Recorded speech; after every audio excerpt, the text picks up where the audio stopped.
തെരഞ്ഞെടുപ്പ് ഫലം പൂർണ്ണമായി വന്നില്ല. അതുകൊണ്ട് പൂർണ്ണമായി കാര്യങ്ങൾ പറയാറായില്ല. എന്നാൽ ഇതുവരെയുള്ള ഫലം കൊണ്ട് ഇടതുപക്ഷ ജനാധിപത്യ മുന്നണിക്ക് പരാജയമുണ്ടായെന്നാണ് ഇതുവരെയുള്ള സംഭവങ്ങൾ കാണിക്കുന്നത്. അതെന്തുകൊണ്ട് എന്ന കാര്യം വളരെ ഗൗരവമായി LDF എന്ന നിലയിൽ, പാർട്ടി എന്ന നിലയിൽ പരിശോധിക്കും.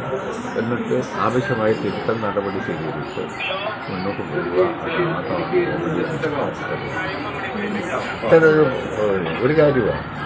വികസന പ്രവർത്തനങ്ങൾക്കും ജനക്ഷേമ പരിപാടികൾക്കും വോട്ട് കിട്ടുമെങ്കിൽ ഒരു കാരണവശാലും LDF പരാജയപ്പെടാൻ പാടില്ല.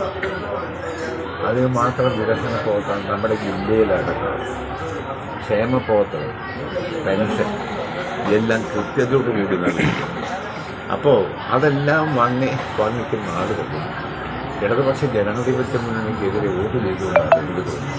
ആശാദ മണ്ഡലത്തിൽ രാജാക്കാട് പഞ്ചായത്ത് ഉൾപ്പെടെ ചരിത്രത്തിൽ ഒരുപക്ഷെ ആദ്യമായിട്ടായിരിക്കും പോയിട്ടുണ്ടാവും. ഭരണം നഷ്ടപ്പെടും. ആയിക്കോട്ടെ. എൻ്റെ മണ്ഡലത്തിൽ 10 പഞ്ചായത്തും പോയത് അല്ല.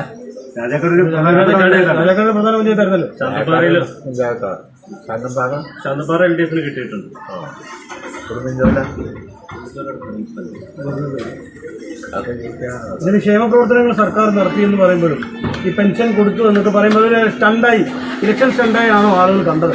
സ്റ്റണ്ടായിട്ടല്ല, ഇതെല്ലാം വാങ്ങിച്ച് നല്ല ഭംഗിയായി അവർ ജനങ്ങൾ നന്ദികേട് കാണിച്ചു എന്നാണോ?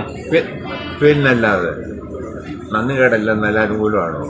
ക്ഷേമ പ്രവർത്തനം, റോഡ്, പാലം, വികസന പ്രവർത്തനം, ജനക്ഷേമ പരിപാടി ഇതുപോലെ കേരളത്തിൽ ജനങ്ങൾക്ക് നടക്കുന്നുണ്ടോ? ഇല്ലല്ലോ. ഇതെല്ലാം വാങ്ങി നല്ല ഭംഗിയായി ചാപ്പാട് കഴിച്ചുകൊണ്ട് നല്ല ഭംഗിയായി നമുക്ക് വെച്ചുകൊണ്ടാണ് എനിക്ക് തോന്നുന്നത്. ഈ ശബരിമല വിഷയമൊക്കെ വലിയ തിരിച്ചടിയായിട്ടുണ്ടോ? ശബരിമല വിഷയമൊന്നും അല്ലല്ലോ.